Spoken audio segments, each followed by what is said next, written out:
There's nothing to writing.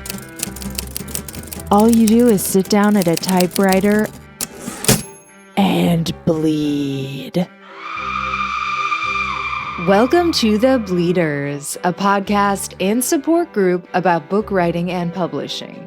I'm writer and podcaster Courtney Kosak, and each week I'll bring you new conversations with authors, agents, and publishers about how to write and sell books.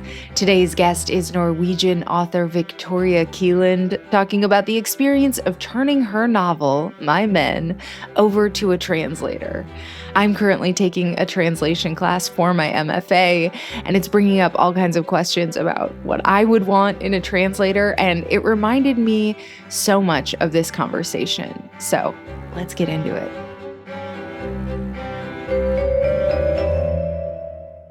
Hi, my name is Victoria Kielland, and I'm a Norwegian writer, and I'm the author of My Men. It's been translated, but you speak English, so I'm very curious about, was that weird for you to give up that control to someone else? And did you get a say in who was going to do the translation? How does that work? To answer your first question, it's really strange and really a weird experience. Everything that has happened in the last 2 years, it's really strange. Because now it's going to be translated into 14 different languages. So for me, who's been just writing for the same 100 people, this is quite a steep hill. So what inspired, when it was published in Norway, was it insanely popular? How did people find it and discover it for these translations? I think I had a really good post-COVID wind with me. So when the book was published, it was no other books were coming out, roughly said. And my book came out in June. So the different newspapers and magazines they didn't have anything to write about, so they picked up my book quite fast, and then it came a lot of reviews. And that has sort of been the main, the muscles that could make this book travel. Yeah. And then I got an agent because my publishing house is so small. So I was contacted by an independent agent, a literary agent. And she was the one who was sort of okay, this book will travel. This is a good book. We need to get it out in the world. So it's the one who has done the job. And as for the translation into English, we first did a sample, translation sample from one translator, and that didn't work because there was some of the the rhythm or the poetry or the tactility in the language didn't sit at the sample. So we changed the translator, and then we got Damien Searles, who has translated it into English now. And he sort of took the rhythm right away.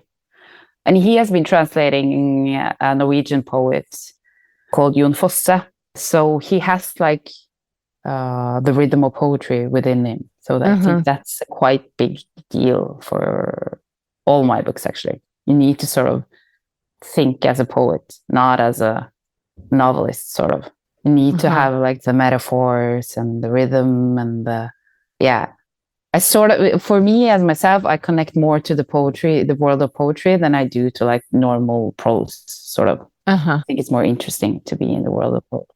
Yeah. I can definitely see that in the book. So, and I was curious because I imagine it would be incredibly hard to let someone else take over the driving your baby, basically. Would you, because you don't know 14 languages, no. You have to just trust, right? For some of them, you have to just be well, I guess if they picked this person, it's going to be fine. It has to be. Yeah.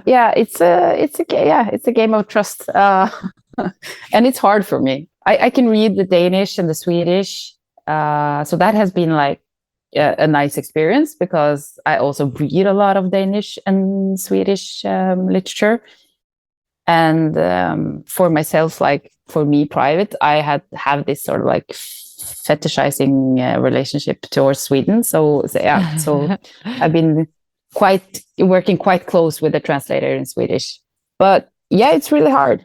It's hard, and I was in Paris and in Brussels last month with the book, and yeah, it is quite hard not getting if the people or the translator actually has like made it, or Yeah. being as precise as I want to, or being like as verbal, or yeah, because I've understood that when I was working with the translators, that my language in the book is quite, it's more of like a spoken word than a written word.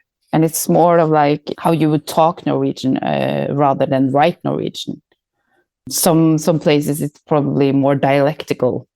And I don't know how the translator can even try to get that into another language with the connotations, and actually like, I don't know how. Yeah, it's magic to me that they can do it.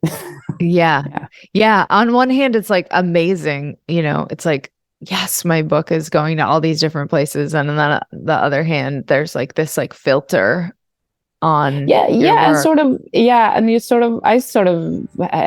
my agent actually told me that the translators themselves often see themselves as artists, and I kind of get that, because they are sort of writing a new book. Yeah.